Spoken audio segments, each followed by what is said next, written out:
Okay, welcome everybody to lecture 4. So today the plan is to look at sets and look at cardinalities of sets, as well as functions between them and properties of functions.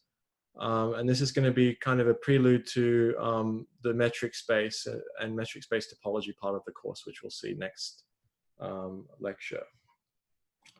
Okay, so the first thing I want to talk about is finite, countable, and uncountable sets and functions between them. Okay, so first I want to start with the definition. Okay, so suppose A and B are sets,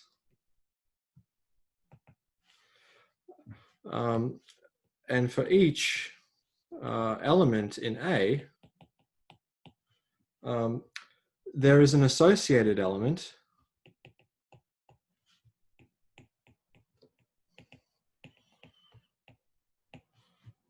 call it f of x in B, then f A maps to B is said to be a function.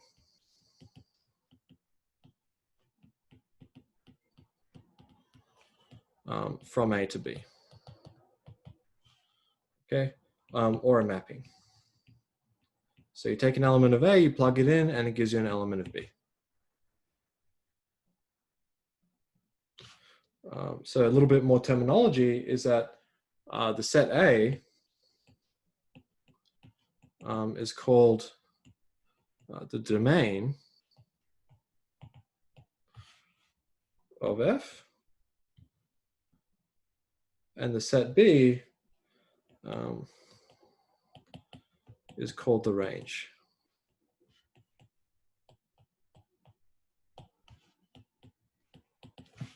F. Okay, so a few more definitions and terminology. So definition.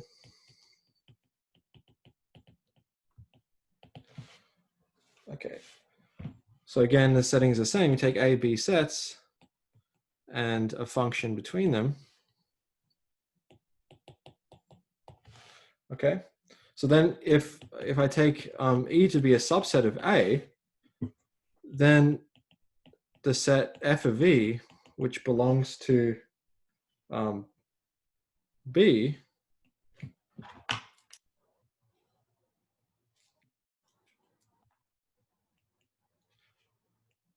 is called the image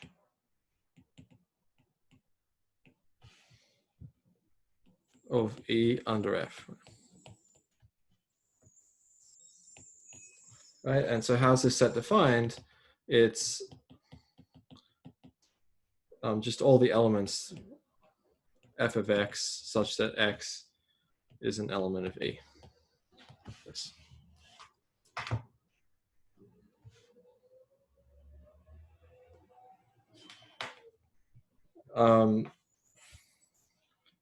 So if F of A, so if I map the whole set and I get B, then we say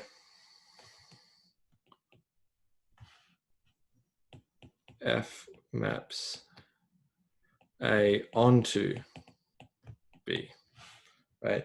Or in other words,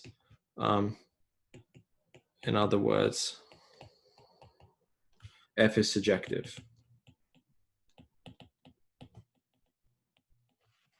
Okay.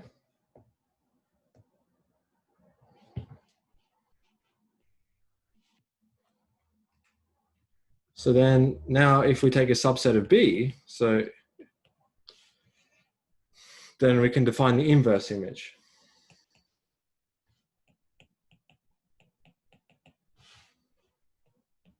Right, and so that's all the elements of A that map into E, such that F of X is an element of E, like this.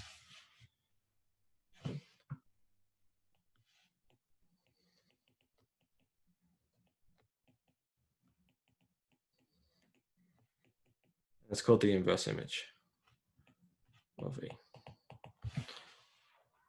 And so now with this setup, you can define injectivity now.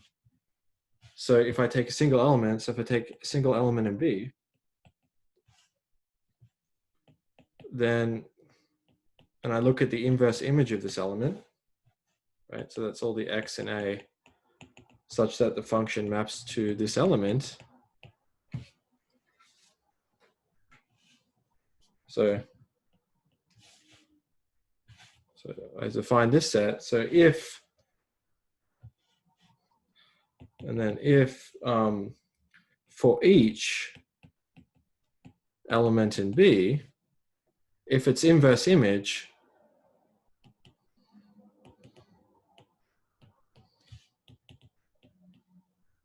so f to the minus 1 of y consists of at most one element, could be empty,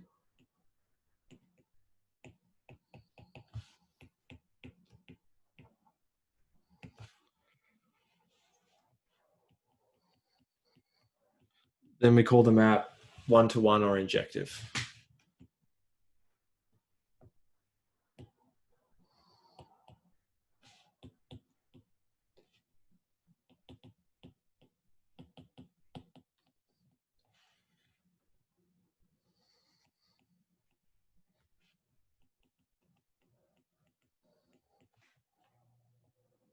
Right, so for an injective mapping, I mean, if you have the two sets A and B, right, and I take a Y here, and then I take two elements over here, X1 and X2, and suppose they both map to Y, this is not injective.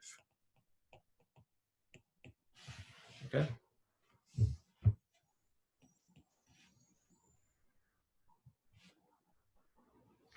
This can alternatively be written. You can write this property another way. So, alternatively, can be written like this, and that's if x1 and x2 are elements of A, such that x1 is not equal to x2, then f of x1 is not equal to f of x2. And this is for injectivity.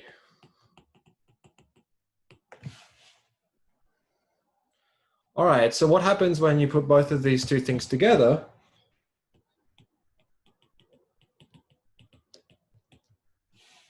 Right. So if there exists a one-to-one mapping, so in other words, injective,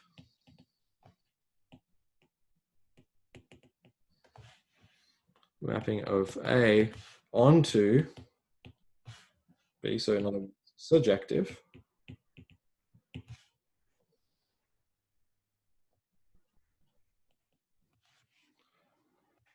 then we say there is a one-to-one correspondence.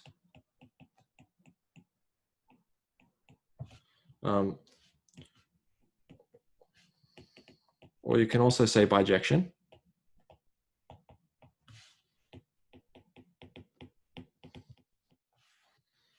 Between A and B.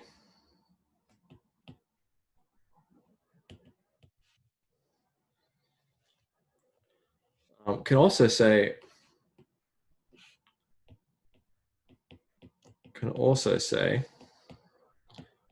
A and B are equivalent.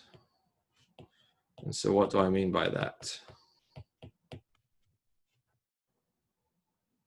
And then the way that you can do this is you can denote, so if they're in one-to-one correspondence with each other, you can write their equivalent and use the tilde in between them. And so what are the properties of this tilde? So this relation has the properties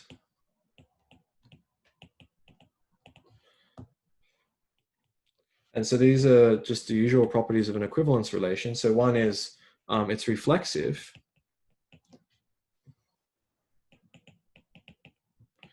which just means that A is related to itself, right? So A has a one-to-one correspondence with itself. One is symmetry.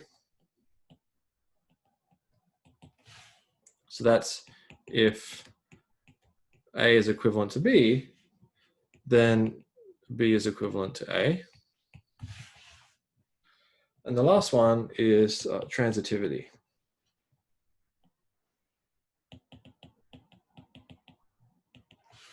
And that's if I have two sets that are in correspondence with each other, and then the second one is in one-to-one correspondence with another one, so A and B is equivalent to C, then in fact we can conclude that A is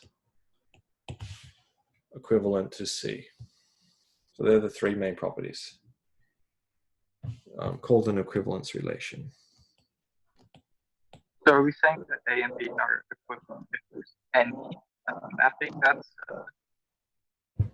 sorry, can you say again? Sorry. so are we saying that A and B are equivalent if there exists any mapping that's one-to-one? Yeah. So if A and B are two sets, and you have a map that's injective and surjective between them, then they're equivalent. Doesn't matter what the map is. It doesn't have to be for all maps or anything. Sorry, you're cutting in and out. Can you say again? It doesn't have to be. You just have to pick one map. That doesn't have to be There just has for any general map. Yeah, there just has to be at least one map that furnishes the bijection. So this map has to be injective and surjective. Right, and then the two sets are equivalent. Any map that you want, as long as it exists.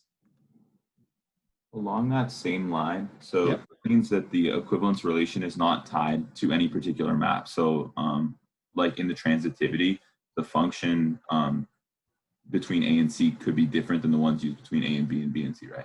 Of course, yeah. Okay. All right. Yeah. You just need one map to do the job. Yeah.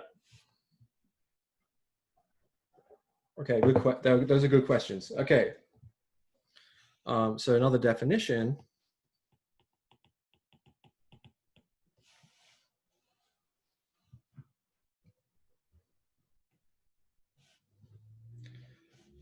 So for each positive integer, okay, I'm going to let Jn just be the first n integers.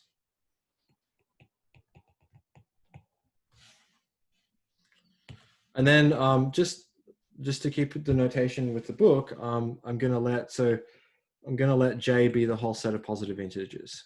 Okay, so Jn is the first n, and J is just all positive integers. Okay, and so then what's the definition? So for any set A, oops, okay, so for any set A,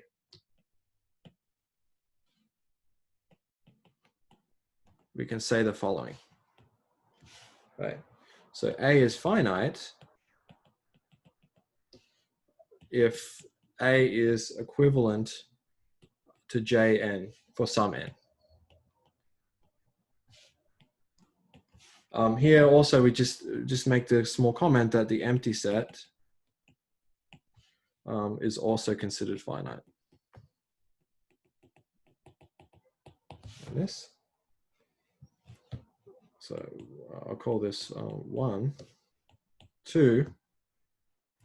A is infinite if A is not finite.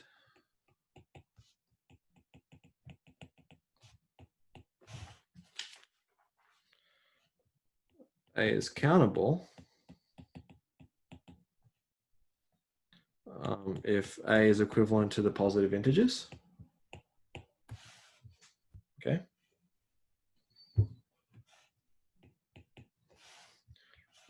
A is uncountable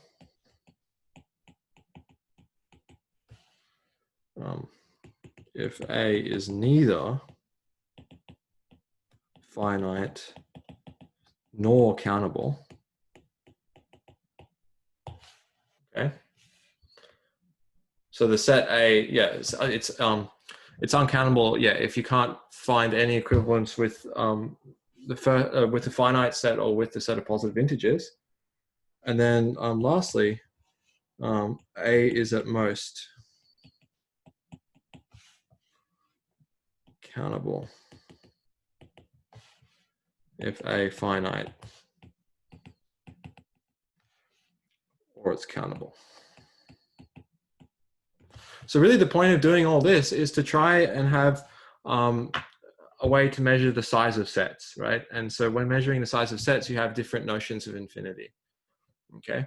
And we're going to look at, as like, the closest we're going to look at this is in terms of infinity is whether a set is countable or uncountable.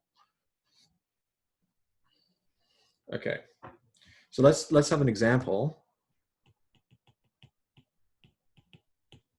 So the example is, let's take the set A to be the set of integers, and let's take, and then before I said J was the set of positive integers, right? So these are two infinite sets, okay?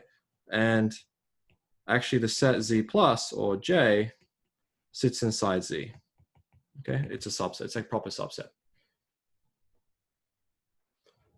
But actually we can furnish a one-to-one correspondence between them.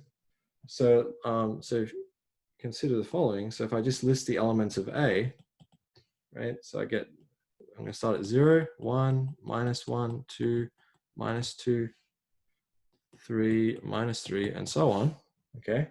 Then I consider J is 1, 2, 3, 4, and so on.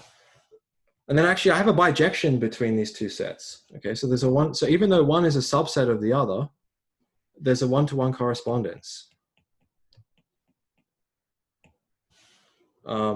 given by the following map. So Fn is n over 2 if n is even, and it's minus n minus 1 over 2 if n is odd. So these two sets are actually in one-to-one correspondence with each other, even though one is a proper subset of the other. So this brings us to I have a question. Yes, absolutely. Yeah. What do we do when A is 0? When A is 0, well, that's an even number. Oh, okay. So, yeah. But then does it map to a number in J because it's 0 over 2? So isn't it just 0?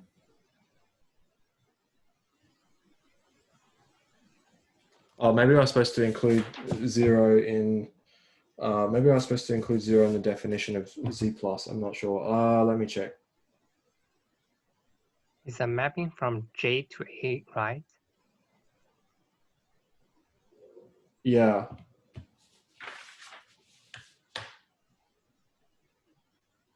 Yes. Yes, this 0 is a little bit of an issue. Just let me think for a minute.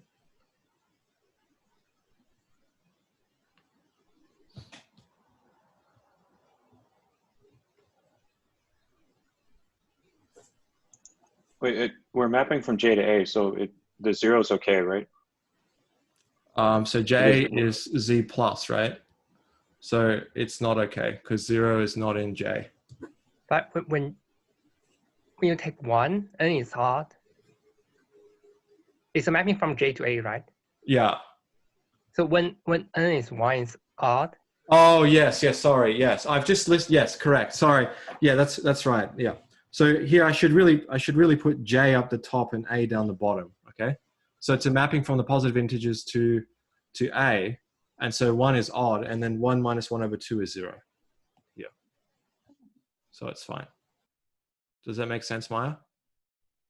Yeah, that makes sense. Thank you. Okay, sorry, yeah. I should really put J on the top and A down the bottom. Yeah. Thanks for pointing that out. Okay, so remark.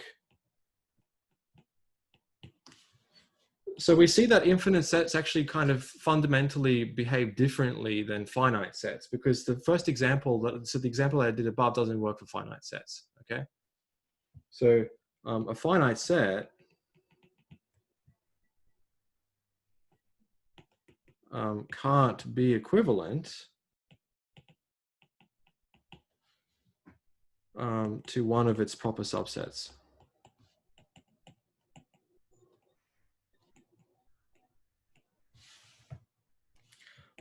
However, this is possible for infinite sets.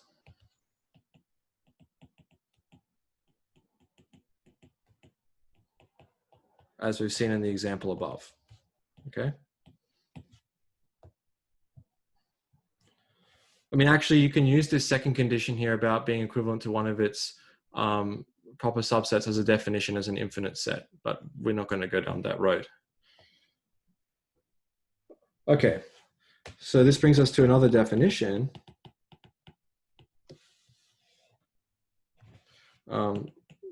So a sequence is a function f defined on z plus equal to j. Okay, so in other words, the function is given by f of n is equal to xn, like this.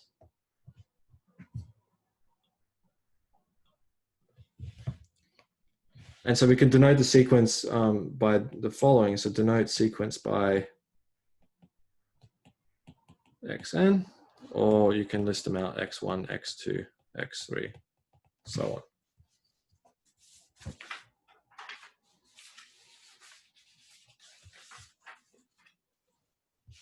And I should just note that the terms in a sequence are not necessarily distinct.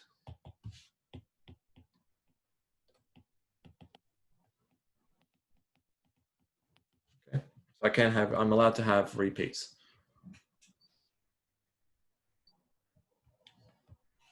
Okay, so a theorem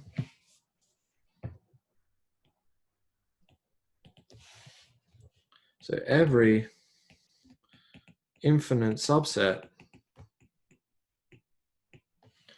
of a countable set A is countable. Okay, so how are we going to prove this?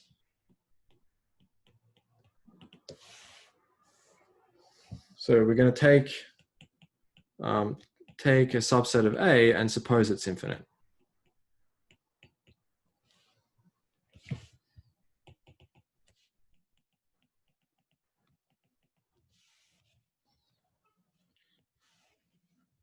All right, so one of the things about being a countable set, one of the defining properties is that you can actually just write out the elements in a sequential list, right? Because they're in bijection with the positive integers, and the positive integers behave like this, then you can do the same thing for the elements of this set. So this is one of the main properties of being countable, okay? As we'll later see, you can't do this for uncountable sets. All right, so what we're going to do is I'm going to use this property. I'm going to say arrange the elements of A in a sequence.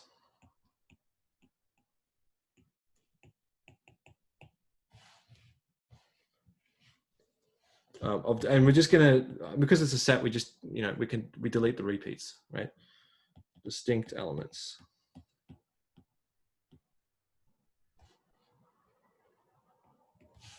Okay, so now what we're going to do is we're going to construct a subsequence of this sequence, okay? So construct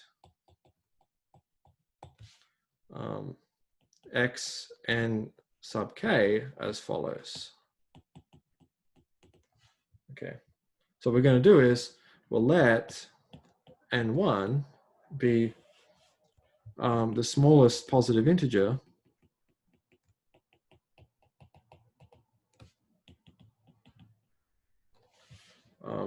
such that xn1 is in E. Okay, so we just start at the sequence that we've written down, fixed sequence, and then we just move along from left to right, and then we just pick the first one that's in E. Okay? So then inductively, if you can do this, then so having chosen the first K, so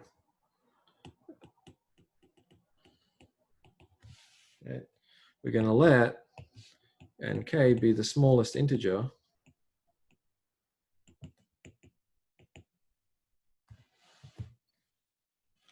greater than nk minus 1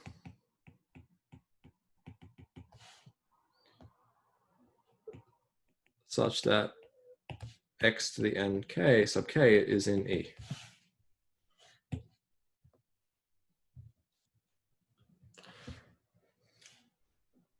All right, so then what can we use for the map? So we're going to set fk to be x and k. So this is a map that goes from J, which is Z plus, just from memory, just to remind you, to E.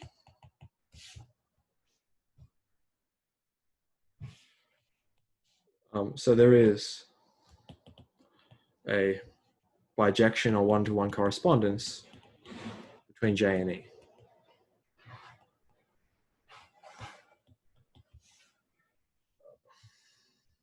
All right, and that concludes the proof.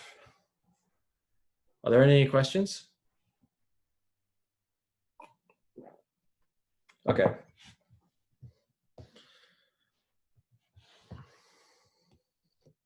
So another definition.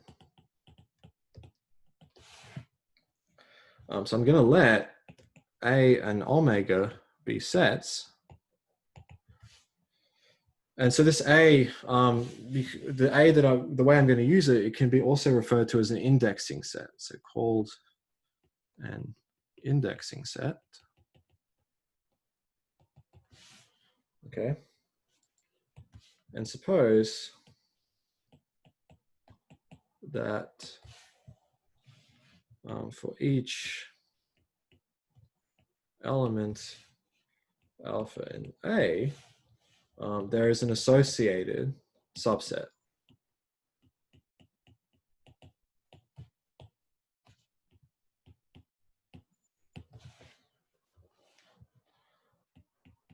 Of omega, denoted E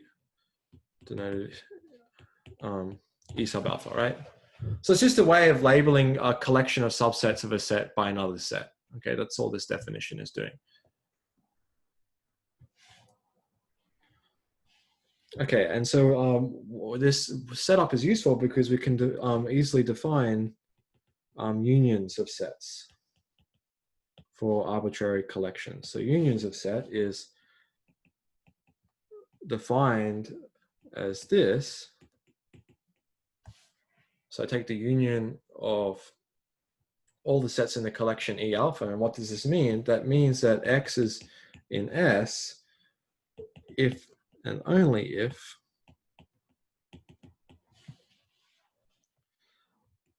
X is in one of the, at least one of the E alphas, right? For at least one alpha in A.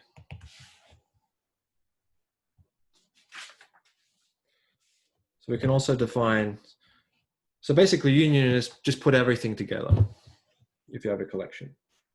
So we also have intersection, which is basically the opposite, which is just to take the common elements in all of them.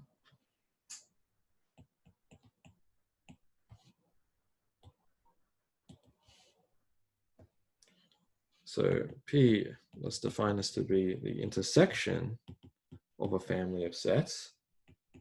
And what's the definition of this? Well, X is in P if and only if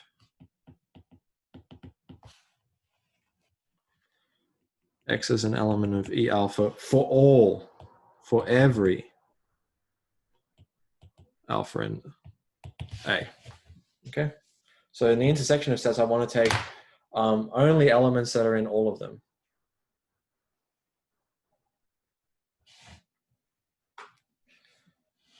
Okay, so with unions and intersections of sets, these really, the way they behave is kind of similar to sums and products of real numbers, okay?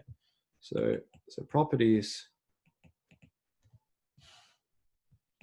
of unions and intersections behave similar to those of sums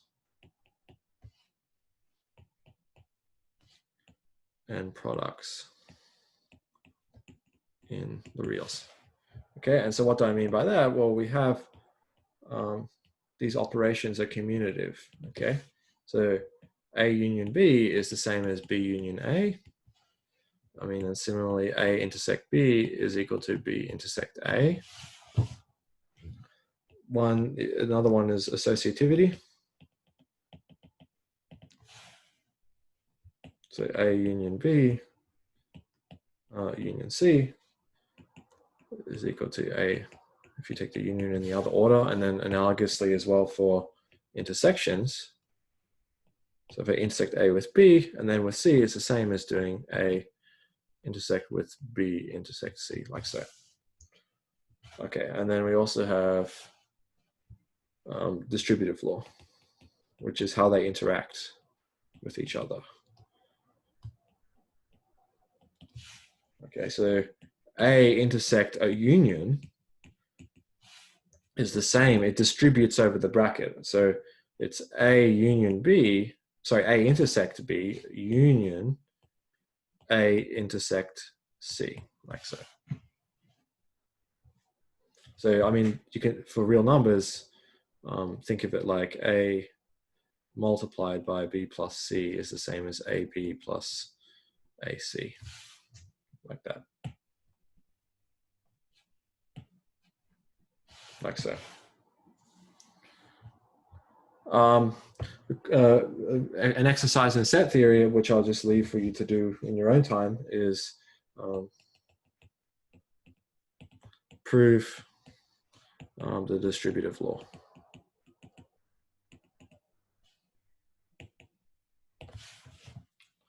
Okay. So what are some other kind of useful properties of these operations? So some other useful relations.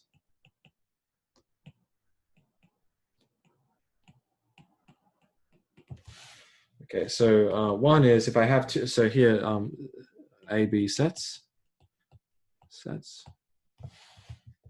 So one is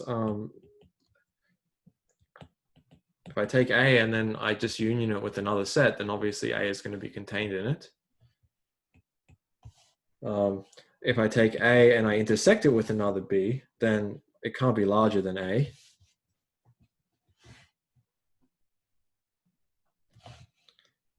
Another one is if I take A union the empty set, this is just equal to A. Or if I take A intersect the empty set, this is going to be the empty set.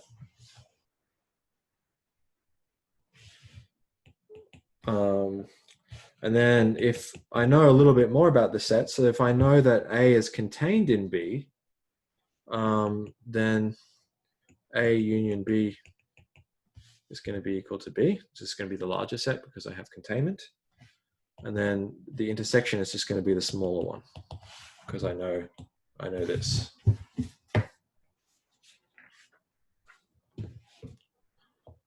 All right. So now it's time for another theorem. So let E of n, so I'm going to define a family of sets.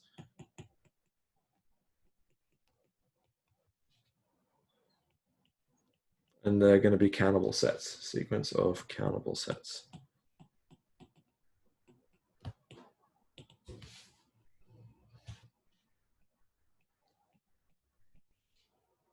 Then I'm going to take the union.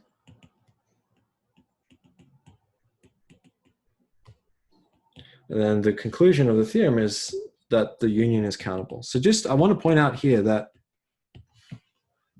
it's essential, okay, so it's essential that each of the sets here is countable to begin with. And then the second essential thing is that the indexing set of these sets, right? So how big is, for each interval, each set, I want to know kind of how big it is. All of them are countable, so that's good. And then I want to know how many sets are in the collection, okay? And so you'll notice that the family here is indexed just by integers. So there's only countably many sets in the family. So if I have these two things, then the union will be countable, okay? Or another way is that each of the sets is countable and the indexing set of these sets is also countable. There's another way you can think of it. Okay, so how do we prove this? Okay. So I'm going to let every set En be arranged in a sequence, right? And this, remember, this is the property of being countable. Be arranged in a sequence x and k, right? So the sequence x and k, so the n means that that the elements come from E of n, and the k means how deep you are into that sequence. Okay. K goes from 1, 2, 3, so on. And so we're going to consider the array that looks like this. So x11, x12, x13, x14, so on. So these are the ones coming from E1. And then E2 is going to be x21, x22, x23, x24, and so on. And I'll just draw 3 more rows. So this is x31, x32, x33, x34, x41, x42, x43, x44, and so on. And so it's actually valid to write down an array that looks like this, because we know that each of the sets horizontally, so we know each of the sets has countable size, so that we know that we can actually list things in sequence going along this direction. And then we know that the indexing set, right, is also countable, so that we can list these things vertically in a sequence like this. So this kind of array is valid. I might just write that indexing set countable, each En countable. And so what we're going to do is just try and imagine a way we can like traverse this array with hitting all the elements. So we can start at x1 like this, and then move diagonally, like so, right? So each traversal is just taking the elements x, j, k, where j plus k is equal to a constant, right? So here, 1 plus 1 is 2. In this one, 2 plus 1 is 3, and 1 plus 2 is 3, right? Here, 4, 4, 4, and so on. So we can arrange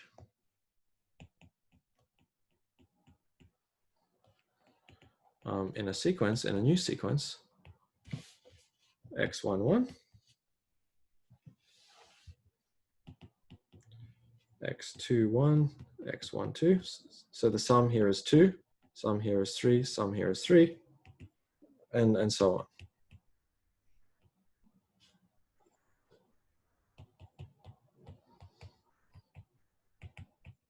Sum here is 4, sum here is 4, and sum here is 4. And so if any two of the sets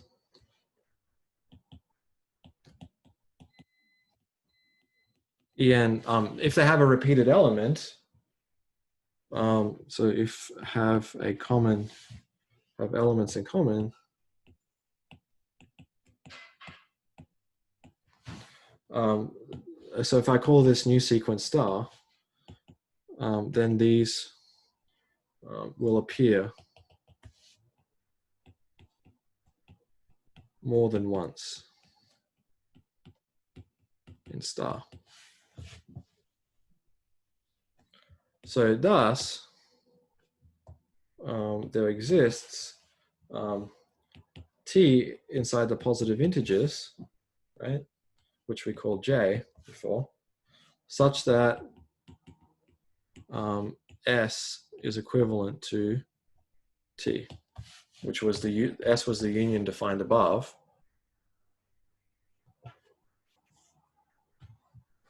So what can we conclude? We can conclude that S is at most countable, right? How do we leverage this up to being countable? Well, we need to just show that it's infinite somehow. But since and we can just use any of the ENs to do this, right? So since E1 is contained in S and E1 is infinite,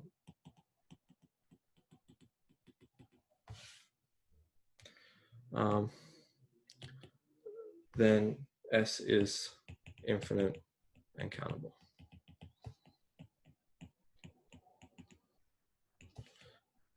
And we're done. Are there any questions?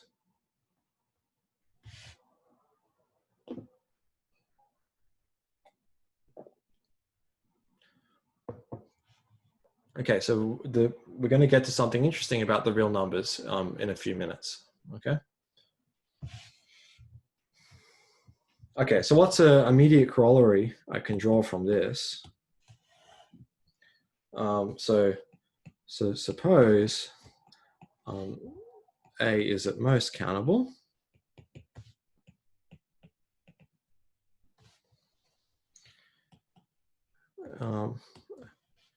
And for every alpha in A, B alpha is at most countable.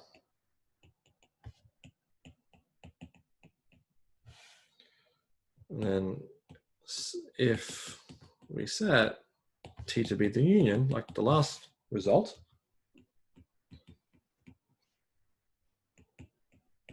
then T is at most countable. So basically this is like a weaker version of the last theorem, right? So in the last theorem, the hypothesis is you know each of the sets is countable and you know that you have a countable collection, right? And so the result is if you know this data, then the union is going to be also countable, okay? And so the result below is just saying that if you weaken the hypothesis, so instead you know that each of the sets is at most countable, so it's either finite or countable, and also that the indexing set is also finite or countable, then the conclusion is at most finite or countable, okay? Okay, so another theorem. So if I let A be a countable set,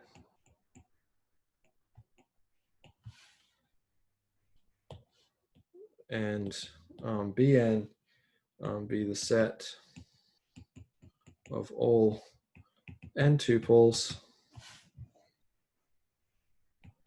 A1 up to AN,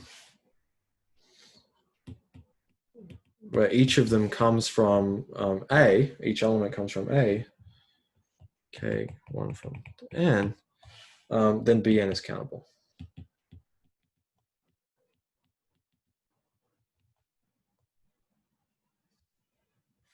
And then the proof is pretty short, so I'm going to leave it out. It's just some induction. And if you want to, you can either try it yourself or see the textbook. Okay, but like a corollary that comes out of this is that we can say something about one of the sets we've already talked about, and that's the rationals is countable, right? Because they're quotients of elements A over B.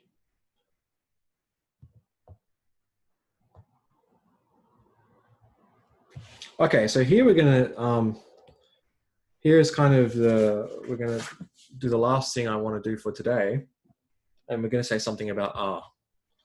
Okay, but before that, I want to say something about a certain set of sequences. So I'm gonna say this. So I'm gonna let A be the set of all sequences whose, oh, whoops. Whose elements are digits 0 and 1. And by sequences, I mean infinite sequences, infinite countable sequences. So then A is uncountable. Okay, and so just a remark, so what do I mean? What do elements of A look like? Elements of A look like this. So elements of A look like infinite binary strings.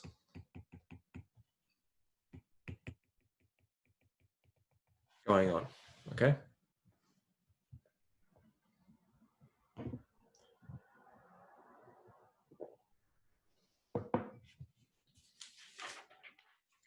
Okay, so what does this proof look like?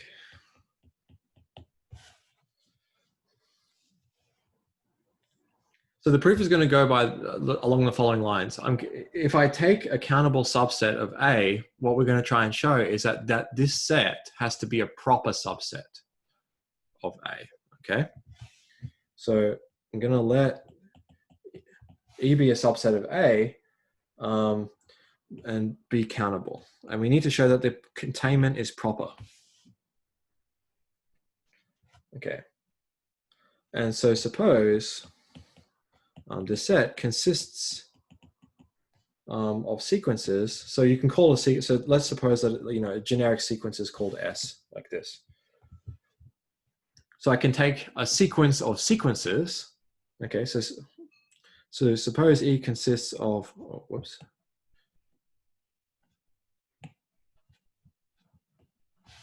so suppose E consists of sequences.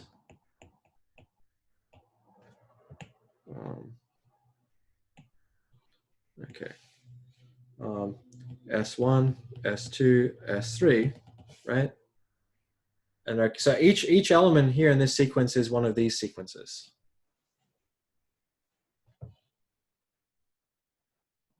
And so on. And so what we're going to do is we're going to construct a new sequence S that's not in E. So construct a new sequence S. So if the nth digit of the nth sequence is 0, let the nth digit of S be 1, and vice versa as well. And vice versa.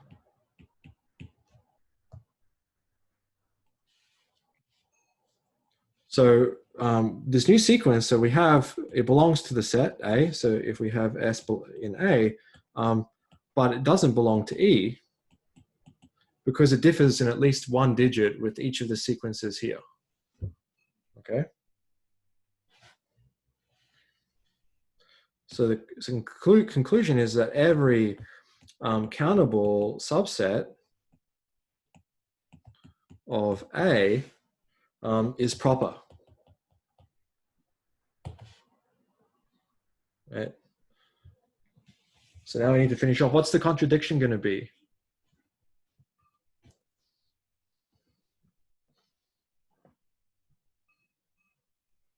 Anyone want to have a go?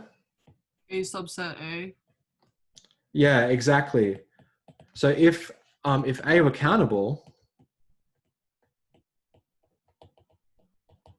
then A is a proper subset of itself. So A must be uncountable.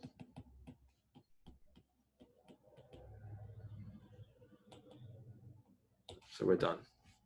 I will say, I'll just do a little picture of the proof above, is that if I take this set E and consisting of sequences, it's a countable set. So let's suppose we just list, so quick picture. So like suppose S1, I'm just going to make up random sequences. And then S2 is so on, and say S3 is 1, 1, 1, 0, 0, 0. Okay, so like if I list them out like this, the way that you construct the sequence, so the way you construct the sequence S in the proof above is you look at the first sequence and look at the first element. It's a 1. So that tells you that S is going to, the first element is going to be 0. And then I go down and look at the second element of S2, it's a 0, so I'm going to put the second digit to be 1. And I look at S3, and this tells me that the third digit is going to be 0. So in fact, the sequence can't be equal to any of them in the array. And this type of argument, this is called Cantor's diagonalization process. Okay, are there any questions?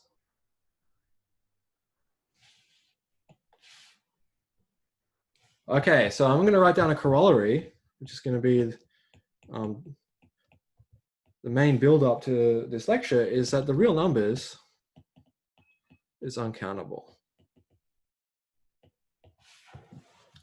So how can you conclude that the reals are uncountable from this?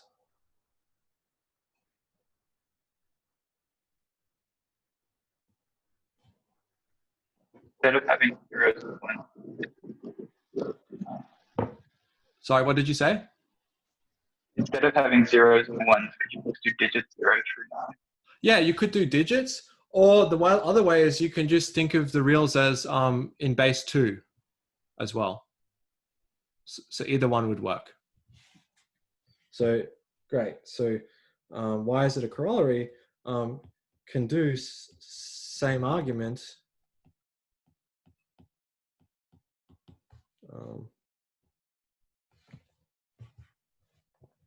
in base, I'll just say 2 because we've done zeros and ones, or any other base for that matter.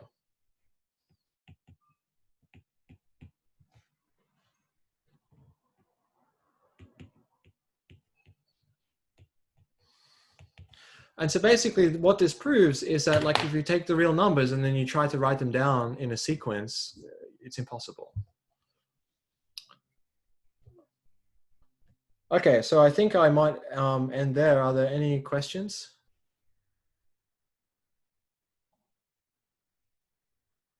All right, thanks for coming to the lecture. I enjoyed it, and hopefully I'll see you on Friday.